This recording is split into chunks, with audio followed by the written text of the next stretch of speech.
what's going on, everybody? It's your boy Real back with another motherfucking review, man. Yo, this is Power Book 2 Ghost Season 2 Episode 9.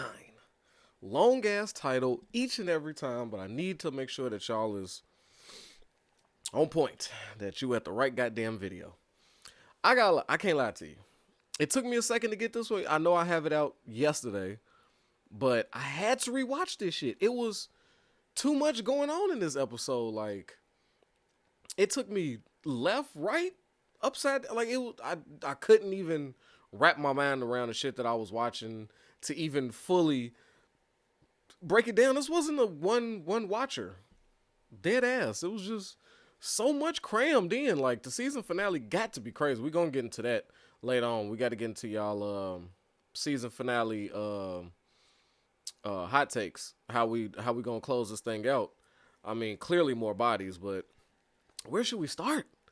So apparently, okay, Monet did not kill Carrie Pilgrim like I thought, because thank God, because it'd have been too much for me to believe fucking Mary J. Blige had the strength to like hang this lady from her crib. So it's a suicide as far as we concerned. They ruled it one, no foul play. Carrie's gone. Either way, I'm a happy man. I thought she was gonna get her water turned off. She turned off her own sink water, so we're good with that. Man, where I legit don't know where to begin. Should I just? Oh man. Okay, let's talk about the very beginning. I'm gonna try to, y'all gonna have to stay with me on this one, because y'all seen the fucking episode. I know y'all was like, well damn. So don't think I'm finna bring structure to this shit when the whole episode was all over the place. Please don't look to me for that. I'm just wrapping my head around everything, so if I bounce around, Zeke face, if I bounce around, that's because Power bounced around and don't nobody care. So I'm sorry. Anyway, the death scene in the beginning where Tariq talks to the ghost of murderers past. Like, this nigga's a different type of Scrooge. All right, he got visited by all ghosts, right? People that he killed, got killed, or in some shape was responsible for their murder somehow, tied to him, whatever. And when you looked at that room, I was like, damn, you start thinking back, like, a lot of bodies fell around this little nigga Tariq. Like, you start to forget. Like, you just caught up in this world of Power Book 2. You like, damn, buddy did get shot. Oh shit, I forgot about Raina. Long time ago. I'm so happy she collecting this little money though. That's what's up. But so I guess the whole thing is, the real story of that whole scene was Lauren walking in. Tariq trying to stop her from coming in, saying, oh, you don't belong here, don't do this. And she's like, no, I never miss a day of class. So that was just a foreshadowing for her death. So kudos to me, if it's true. We're going to get into that too, but I'm pretty sure she's dead. I've been calling it for the past few episodes, so I finally got one of them. All right, so y'all got a round of applause for Rail. Rail called it. She had no use in the show no more. And when, they got no use for you, it's time for you to get murdered. It's morning time, so I gotta have my coffee, y'all. It just don't even. Okay, so a foreshadow, something weird. You knew something, like, why is Lauren there with all these dead people? So you already thinking, like, holy shit. Like, we didn't see Lauren last episode. What's happening now? I guess we go into the Tejada situation. Okay, so let's talk. Ooh, where should we start? With the Tejadas? Let's go with Lorenzo. Lorenzo calls up Kane looking for his work. There's no drugs. We got robbed. Clearly, Lorenzo was the only one that was on the outside of it. Everybody in his family has something to do with it except Diana. Right? And everybody's mad at Diana because don't no black family want to hear the truth. No. How many of y'all families, like, come on now, not even black families, just families in general, y'all know y'all got some dirty shit in the closet that just stayed there. Some people know about it, somebody inquire about it, but it's never to be spoken of. Don't add extra stress. So no, in her sense, she's like, everybody's mad at me because I told the truth. And then Drew was like, yeah, exactly. Yes, you told the truth and now everybody's pissed at you. Yes. You fucked up everything. I'm sorry. The truth, who gives a shit?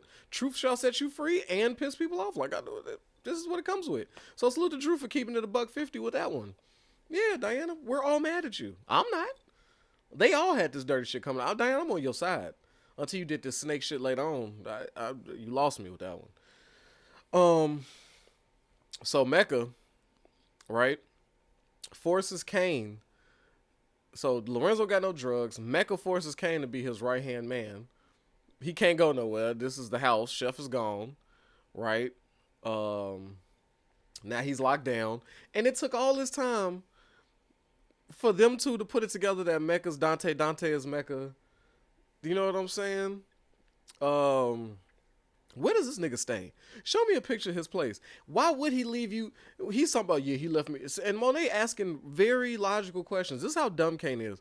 Monet's like, so this nigga leaves you in the house by yourself. You think he's finna murder you. And he left you with a phone? Why, Kane? And Kane's on the phone saying his goodbyes, and he start thinking like, yeah, this nigga really did leave me in a house like this. Blase, blase. Okay. So we'll revisit that. Let's take it to the Effie Braden Tariq saga. Okay, messy, secretive lies all across the place. Where should we begin? Let's start with my boy Braden. District attorney lady, she's frazzled. Nothing is going her way. She got her ass kicked in court by meth with Carrie Milgram the other day. And she committed suicide, so she had a lot riding on the Lauren testimony and just kind of took Carrie's, and that backfired. So she's grasping at whatever she can. So she goes visit Braden. Somehow she's got everything. And she's got Trace as an eyewitness. Now I know y'all was mad like I was the first time watching. Trace was like, nigga, Kane sells drugs with Tariq. Fuck you talking about. He kidnapped us and made us sell drugs on the street corner. Yup. Whooped our ass. Oh, Ramirez, yeah, he works with him too. Yeah, that was the cop. He works with him. He's a part of their whole organization. He's the one who let us out the trunk. Yes. No. Boom, boom. And Braden is like, what the fuck, nigga? Like, no. But I'm sitting there like, damn, this Trace nigga's an asshole. But on my second rewatch, I thoroughly agree with him. Yes. Ivy League student, comes from a wealthy generation of people, wants nothing to do with the streets, street activities. He wants to be in a fraternity, wants to get drunk, have a good time in college, graduate, and go into the business with his pops as designed. That's Trace's, like, that's what he does. That's who he's about. His family is powerful, and he's a product of that, so cool. Braden is choosing the gangster lifestyle because he feels the black sheep of the family. And this is what he's chosen, to be a gangster. Right? Trace did not sign up for that. He did not. He was just a fucking asshole in business that didn't belong, trying to get high off drugs that wasn't his. The bullshitting with his brother, didn't know the type of shit his brother was really into. But yeah. Okay. And the attorney lady's pulling out papers and photos like, yeah, this is off Ramirez's dash cam. I'm like, damn, how the fuck they supposed to get out of this one? This is incriminating. Braden on the wire. And he's sitting there keeping it 100. Y'all got to give Braden his flowers. He's not testifying. He ain't talking. He don't give a fuck what y'all got going on. You will not involve him. So salute to Braden for sure. I was always a fan of Braden. Holds it down.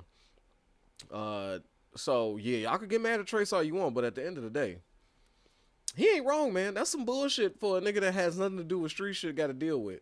And Kane is the idiot who decided to kidnap these two rich niggas and put them on the street corner to sell drugs and whooping their ass. Like, did he think there would be no ramifications for that? I damn near forgot it.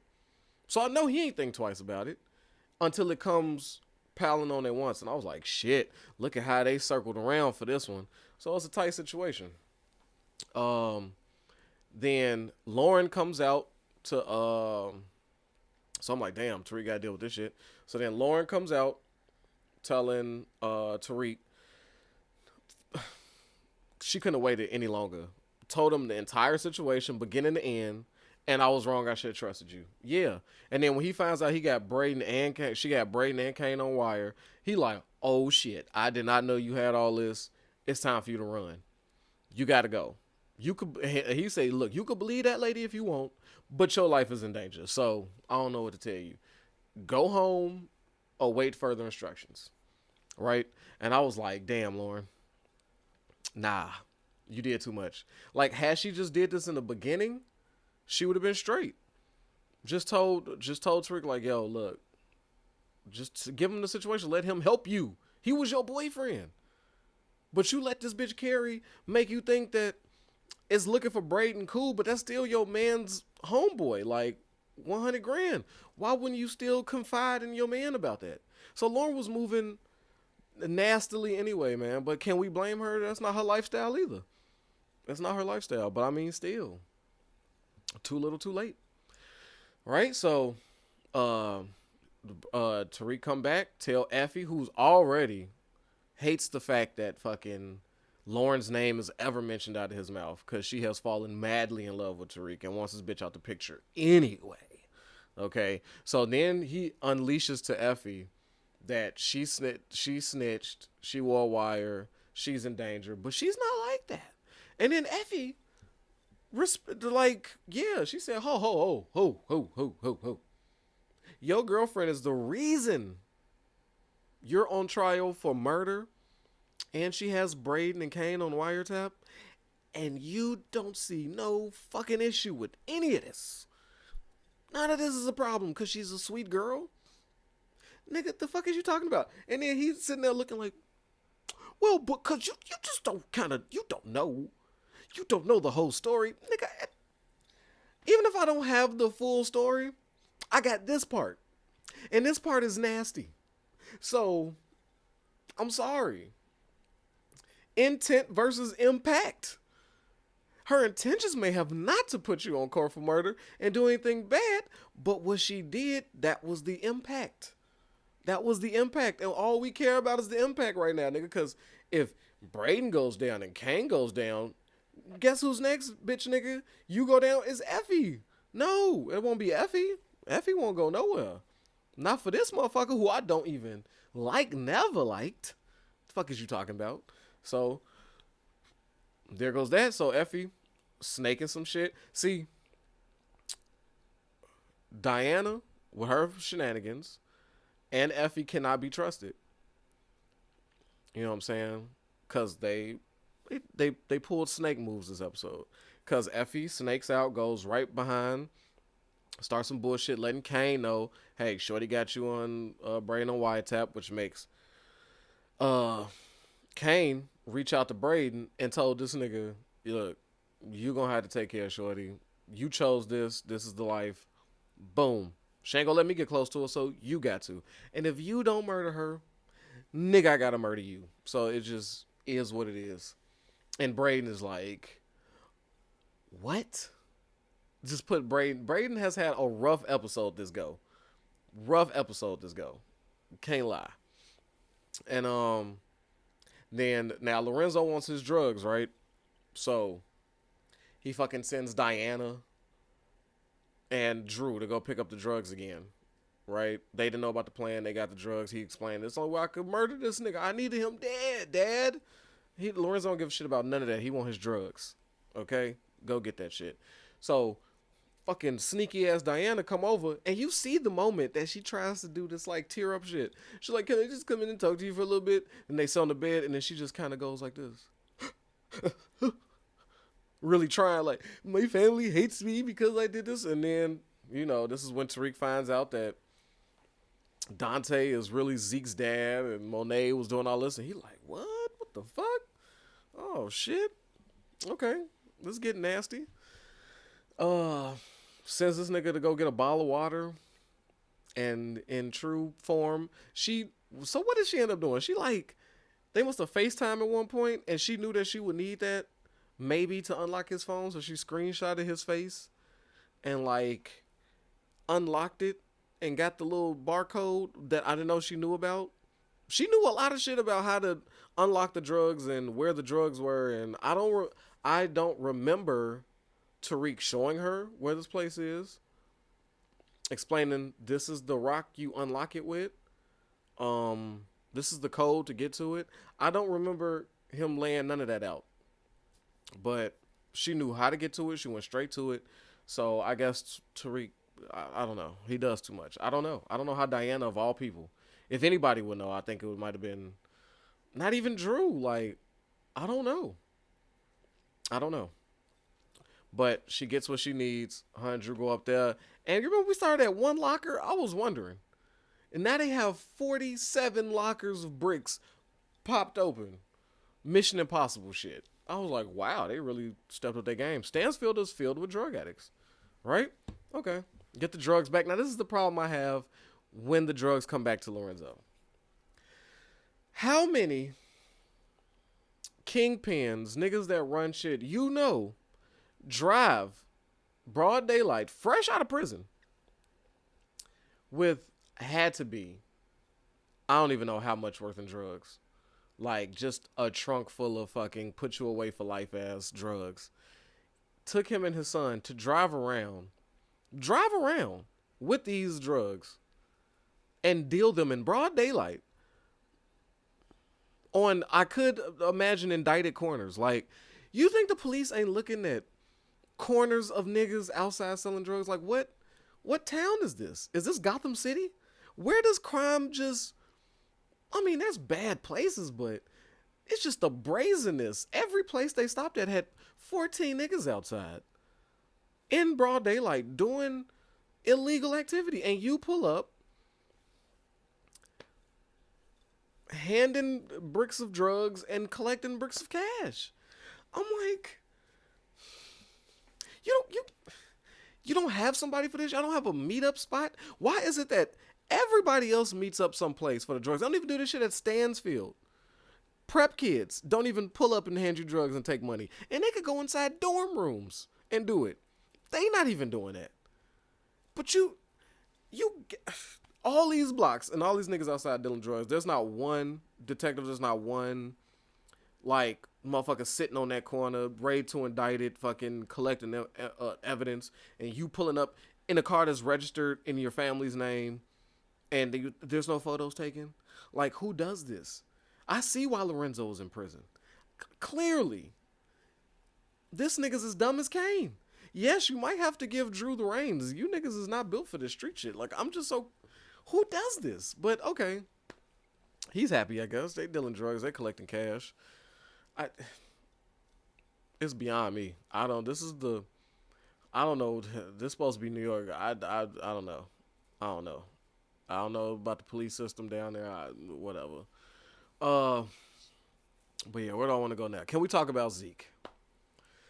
I'm just gonna go with my issues of this episode while I'm already pissed, thinking about broad daylight drug dealing. Like, it's just okay.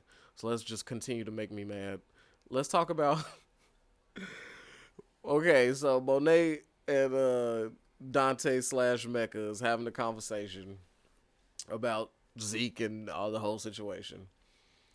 So Dante gets a phone call. It's Zeke. And she's ready to go. He's like, no, he just wants to see me alone. And she's like, why ain't this a bitch? Don't worry, I'll make sure I fix this for you. We'll get this right. So, this is the problem I have. This nigga Zeke just found out that his auntie is his mother. His mother is, we don't know who the fuck she is to him in real life. Cousin, maybe. Okay, we just know her name is Lori. We don't know what relation Lori is. She just wanted a boy, and now she had one. Okay, a big stupid boy, and so he finally meets his dad. This is the conversation he wanted. He wanted to get some information about his father. They sit down. Does Zeke ask him, where you been? Does Zeke ask him, what happened? Tell me the full rundown. Does Zeke ask, like, what family he had? Like, is there any brothers or sisters left out there for me? Did you have kids? Any question you would imagine asking your newly found father for 23 years you've never met, I could think of 8 billion questions that I might have for that man. But the conversation y'all had was, um, yeah, everybody just been lying to me, and I don't like that. And then Megan's like, yeah, I understand, but Monet had her reasons. You need to just talk to her. And now because of this, I can't go play basketball. Like he has nothing else, but he wants to complain about Monet and that he won't play professional basketball. Mecca comes and says, I'll get you a professional coach. You just got to get out in front of this thing. You're good. You're not. And then he's like, for real? You would do that for me? Yeah, you my son, but you got to talk to Monet. Oh, okay. You don't even want to inquire how this man can just get you a professional coach, and why would a professional coach help you? Like, I don't understand the professional coach part. I don't play ball. I was halfway decent with it. Nigga had a jump shot. I was one of them dudes that considered himself mostly defense. You know what I'm saying? I could hit the wide open joint. Yeah, but no, I don't think a professional coach can make you 4 years younger, can make a franchise go, what, this nigga ain't 19? So we already missed a good 4 years of his prime? No, I'm good. Thought we was getting a teenager we could exploit. I'm not finna get no semi-whole man. But if they knew how dumb he was, like, they would have still took him. Like, you could still get some value out of Zeke. So he might have gone to G League. I don't know. He might have to ball in China or some shit. Whatever.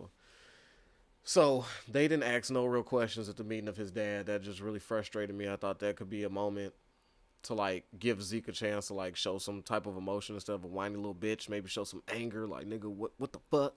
Like, so they completely wasted that to talk about basketball and Monet for 37 seconds, and we're done.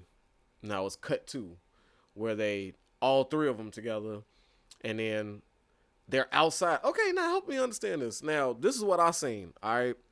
They all meet up on the basketball court, right? Or did they meet up at the basketball court first, or did they go to the crib first? You know, I think they met up at the basketball court. Yeah. So they do that. They had that conversation. And some niggas pull up shooting. And this is, tell me if y'all peeped this, right? Because I had concerns about this. Now that we know Dante's a snitch and everything. But he goes out there, and it seemed like Dante knew exactly who those dudes was in the car. Because as they come through shooting, because they look black. And I'm like, what black niggas is after him? It's been mostly like Latino gangsters this whole thing. So it wasn't too many black gangsters running around here. Like, you know. So it looked like black dudes busting guns at them out in the park. And when it was over and Mecca was busting back, he looked and was like, fuck. Like, he knew those dudes. But then he turns around, and then when Monet asked him, like, yo, you got some shit going on? He like, no. And then she give him that Monet face. You know the same face that Monet make, like, every time she don't believe, like that. What's that? You don't know nobody? And then he switches it completely to Lorenzo. You think that could have been Lorenzo? So I feel like after my second watch, because at first I felt like maybe Lorenzo was trying to kill him, but after watching it the second time, I'm like, hold on.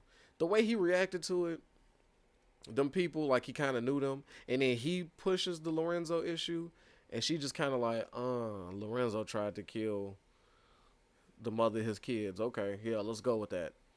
Like, I don't know. So this relationship right here is nasty. So I think that he knows them and it's part of his past. Now, somebody in the comments, I wish I knew which one of y'all said it. Y'all said this maybe 2 episodes ago, but somebody said, I wish I give you credit. I'm sure you're going to get in the comments, let me know it was you. Somebody said, I think that Mecca knows exactly who stole the drugs, but he just ain't going to say shit. And you was 100% correct. Because when that bag went missing, and he came out there and told Kane, like, nigga, I know you stole the drugs. I was going to let that shit slide. But my bag? Nigga, I need my bag. Where the fuck is my bag? Right? This is when he first got locked up in the crib. And so now everybody, including myself, should be pissed that he knew that Kane and them stole from him Chef had nothing to do with it. So this doubles down that Chef died for no reason. A real one. How many niggas you know can make fresh sushi and turn a nigga into fresh sushi at the drop of a dime? And it's like a housekeeper. Like this nigga was the ultimate, like he was like the evolved form of like Alfred in Batman. It's like if Alfred was equipped with, you know, sushi and throat slicing abilities. Like this nigga was the man. He was everything you needed. It as a drug kingpin. I can't think of a better right hand man like than Chef. So that was bullshit. And Kane knows that he knows, and this bag. So Tariq comes with the bag. The smartest thing Kane ever did was text Tariq and let him know that Mecca is on his way. That gives Tariq time to go through that bag and find out some real info on this nigga. So now we come to, and I gotta say, Tariq got a pair of balls on him, boy, because he knows who Buddy is, and he waits for him to show up to his dorm room. So I gotta say, hey, this man Tariq is unshaken. And he lets him know, like, so now we know that Dante's a full snitch, been an informant. A lot of people want him dead. He's federally protected, and he can move drugs freely because of what he does. He gets people indicted. He knows Tariq's father. He knows everybody. This nigga's a 5-star general of snitches. Like, you can't find a better snitch than him. He is authentic. He will sell you your drugs, make the money, and then tell on you. 5-star snitch right there. You can't. I don't even. What's bigger than a rat? This nigga's like a mongoose or some shit. What? He's like of the largest rat family. Like I don't know what. Like is a platypus? No. Like a raccoon? Like is that a rat? They look like I don't know. Like a possum. Like a fat. No, I've seen some rats bigger than possum. You know I don't know, man. This is an ancient level rat size. You know what I'm saying? But so Tariq is extorting him for $2 million. All right. Meth is in court winning. So this case could possibly be thrown out. So that's why everything's leaning on Braden right now. And Braden's so mad at Tariq that he didn't even let him know that, yo, my brother is sitting here telling this prosecutor everything. And you gave Tate the pick. Oh my God, can we talk about Tate? How could I forget Tate? That's what I'm telling you. This shit was all over the place. It was wild. So Tate in the office sets his brother up. His brother like, man, this eyewitness. They keep calling me. I'm not trying to deal with him. And he like, eyewitness? Yeah, they talking about. They keep changing their story. Like I seen this, but then I say I ain't got time for that, man. I ain't trying to hear none of this. And I was thinking like, you ain't trying to hear none of this from the eyewitness. Like, okay, maybe is it a possibility that this person thought they remembered something that was like, oh shit, hold on, I got it now. This is what really happened. You wouldn't do no. In fact, this is a large case. This involves a dead detective. I think you would entertain it maybe, but and then ask Tate like, should I take this call? And this nigga sit back like, no, bro, no, don't do that. So now you got something in the tuck. Goes in court, fucking plays his brother with that newfound information. I almost get that court thing taken out. Tariq finally delivered that picture. So Tate is a motherfucker. He was like, nah, my brother be cool, especially when I get in office. This nigga just embarrassed the shit out of his brother. But he made it happen. Tate's a motherfucker. So he's going to be in Congress soon. I can't think of a better politician. This nigga's dirty as shit. And I love this judge. This judge said, hey, a sexually free woman does not discourage her character. She's just sexually liberated. So next, I was like, this is a very progressive ass judge right here. Like, I was like, we need more of him. I like him as a judge. He might be bold, but goddamn it, his morals I fuck with. And so now where we at? Braden goes to pick up Lauren. He about to whack her. Right, she crying, Braden, no! I think that was probably Lauren's best acting. She looked like she was really about to die, and she really needed her life to be saved. Braden threw her some cash, said, you better leave. Don't come back. And she's like, yes, I'll do it. And Effie pulled up on bullshit. Effie and Braden didn't even say words. Effie just knew that Braden was too soft, Kane wasn't gonna get it done, and goddamn Tariq would never. Effie was like, sometimes it just takes a woman to get the goddamn job done. Takes the money, knocks out Lauren, put her in the car, never to be seen again. Now, there's people thinking maybe Lauren ain't dead, maybe not.